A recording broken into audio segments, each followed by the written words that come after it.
Ma mère me dit toujours qu'elle me connaît comme si elle m'avait fait. Elle savait que je ne devais pas continuer dans l'informatique. Un jour, elle m'a appelé et m'a dit « Je suis argentine, tu aimes la musique, ton frère fait du cinéma. Pourquoi vous ne faites pas un film sur la musique en Argentine ?» Un mois plus tôt, je suis à Séville. En sortant d'un bar, je rencontre des personnes qui d'un coup se mettent à parler avec d'autres, puis spontanément se mettent à chanter. Pas des chants paillards ou à brailler comme sur la place Saint-Pierre, non, ils improvisent des chants complexes avec des rythmes en tapant dans leurs mains ensemble. Du coup, dans ma tête, ça fait boum. Il faut que je fasse ce film. Il faut que je montre cette relation à la musique. Mais boum, c'est aussi le bruit du choc avec la réalité. Dans un dispositif classique, il faut 2 ans pour préparer un tournage. 2 ans d'écriture, 2 ans de dossier, 2 ans de repérage, 2 ans de demande de subvention, 2 ans pour baisser les bras. Je sais que si je ne pars pas tout de suite, je ne pars pas. J'appelle Richard, un ami de mon école d'ingénieur reconverti au cinéma. Il dit oui, du tac au tac. On trouve Boris et JC qui nous accompagneront pour le son et l'image. Mon frère nous attend là-bas. 5 têtes brûlées, prêtes à partir au pied levé sans savoir où l'on va. Et personne n'y croit. Autour de nous, on nous décourage, sans repérage, sans moyens. Mais une véritable folie commune nous anime, une envie. Le 6 février 2011, nous sommes dans l'avion, partis pour 6 semaines de tournage. Pas tout à fait à l'aveugle, puisque j'ai vécu à Buenos Aires. Je connais un bon bar de tango. Pour partir du bon pied, on s'y rend le premier soir. La soirée est fantastique. Une atmosphère inoubliable, tout le monde chante. Mais à la fin, les musiciens décident de nous racketter. Soit on les paye, soit on jette les images. On leur donne une carte vide. On est vraiment parti du bon pied.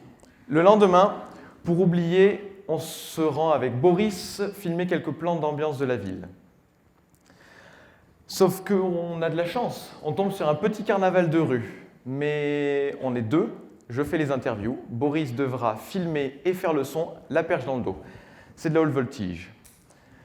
Au bout de 10 jours de tournage, les rencontres sont belles, mais les conditions difficiles. On est parti sur un coup de tête. On doit toujours être sur le qui-vive.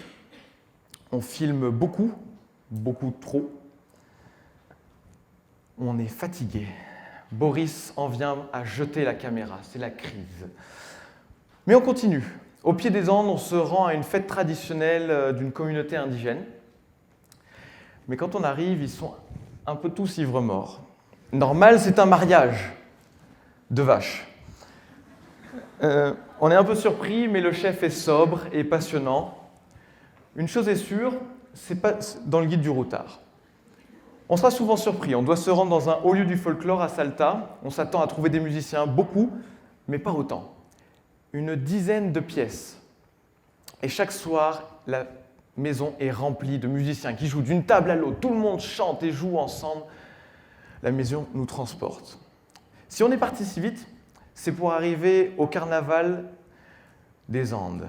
On le fantasme, le carnaval andin. Flûte de pan, charango, quena.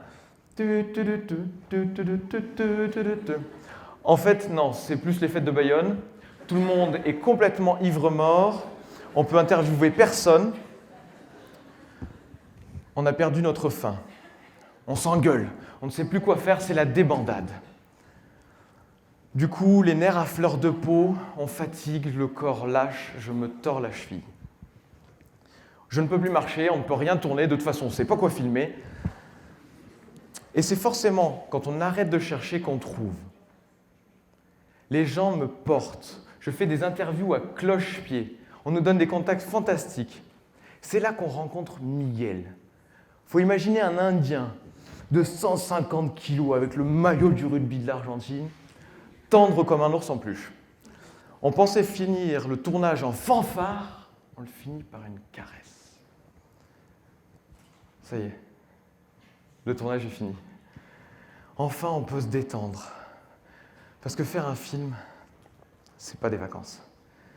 C'est beaucoup de travail et de volonté.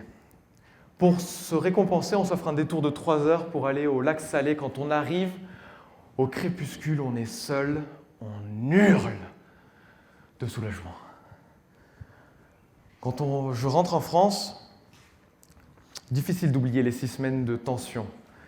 Difficile aussi de se plonger dans les 60 heures d'images, 7747 fichiers à parcourir. Puis il faut que je travaille, il faut que je gagne ma vie aussi. Il faudra 3 ans pour faire un premier montage. Au bout de 3 ans, ça y est, l'échographie, on voit le bébé, ça soulage. On se rend compte que c'est l'angoisse qui nous a maintenus en tension, comme des parents qui se demandent si leur enfant aura bien 10 doigts. Ça y est, on le sait, tout va bien. Le bébé devrait mesurer 1h15, peser 750 gigas. L'accouchement est prévu pour le 1er juin et il s'appellera « Quelle musique tu parles ?» Vous pouvez d'ailleurs tous en devenir les parrains et marraines, puisque ce film a besoin d'être diffusé pour promouvoir cette culture de l'Argentine méconnue, en venant me voir tout à l'heure ou après au bar. Donc n'hésitez pas à poser des questions. Voilà.